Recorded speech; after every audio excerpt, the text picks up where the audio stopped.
تعالوا نعمل مع بعض الرز الصيادية ويكون واخد اللون البني الخطير، ويكون فيه كده هو كل أسرار المطاعم، ويكون بطعم ومذاق ملوش مثيل. نبدأ الفيديو بتاعنا على طول، وذكر النهاردة هيكون سبحان الله وبحمده سبحان الله العظيم. طول الفيديو قولي سبحان الله وبحمده سبحان الله العظيم. بصوا بقى الجمال والحلاوة بتاع الرز، وازاي تطلعيه باللون الخطير ده من غير ما تحرقي البصلة، وفي نفس الوقت يبقى لونه بني غامق، مش اللون البيج ولا الفاتح.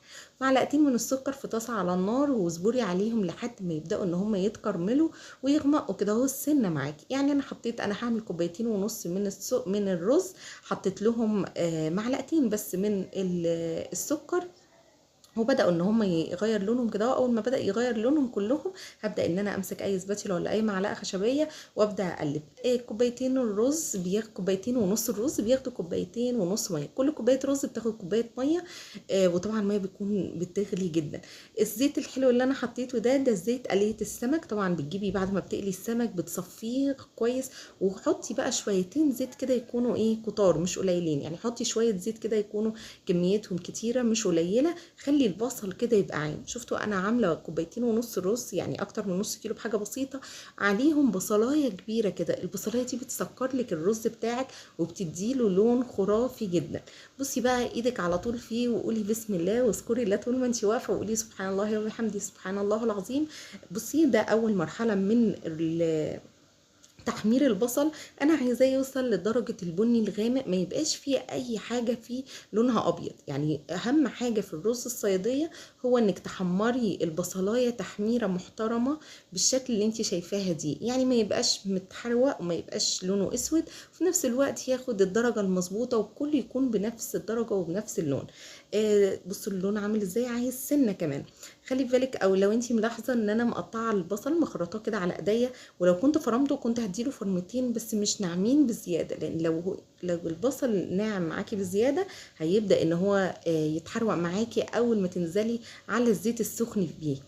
بصوا بقى حطيت على طول الكراميل بالميه بالشكل اللي انتوا شايفينه ده، وهبدا بقى اخفض النار شويه واظبط الملح بتاعي. طبعا احنا حاطين معلقتين سكر، فلازم ان احنا نزود الملح عن الملح المعتاد علشان الرز بتاعي ما يطلعش طعمه مسكر. معلقه صغيره من الكمون، اي نوع بهارات بتحبيها ابداي تضيفيها. السر بقى بتاع المحلات بتاع الاسماك بيحطوا قرفه، نص معلقه من القرفه كده، مش بتبان مع تحميره البصل ومع كرمله الرز بس بتكون خرافيه. طبعا للناس اللي بيحبوا القرفه احنا مش بنفضلها قوي، فبالتالي انا ما حطيتش. حطيت كمان لو انتوا خدتوا بالكم معلقه كبيره من الخلطه بتاعه السمك الحلوه دي، اللي هي توم على كزبره على فلفل على شويه بهارات. حطيت معلقه، استنيت بقى حوالي 5 6 دقايق كده يغلوا مع بعض والميه تاخد اللون الحلو ده. وادي الكوبايتين ونص بتاع الرز بتاعتي ابتديت غسلتهم وصفتهم كويس ونزلت بالشكل ده. زي ما قلت لكم كل كوبايه من الرز بتاخد قدامها كوبايه من الميه، بس انا لما كنت حاطه الميه على الكراميل بدات انها تتبخر شويه، فعشان كده زودت شويه ميه. بصوا بقى هنا هتبدا تتشرب اهو، قلبته تقليبتين وهغطي تاني، هصبر عليها لما يتشرب اكتر. وبعد كده بعد ما الرز يتشرب على نار عاليه ابداي قلبيه كده تقلبتين من تحت لفوق بالشكل ده.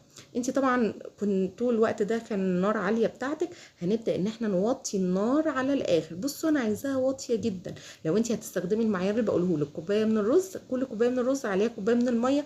وطي بقى خليه شمعه. كل شويه ممكن تغيري اتجاه الحله كده تلفيها شويه، لو اللي عندك عين عاليه من جنب وواطيه من جنب. بصوا الجمال بقى، بصوا شكله جميل قد ايه. طعمه والله يا جماعه كان رهيب. كل اللي ذاقه يعني شكر في طعمه ومذاقه ونطرته الحلوه دي. يا رب الفيديو يكون عجبك. لو عجبك الفيديو ما تنسيش اللايك وما تنسيش ذكر الله.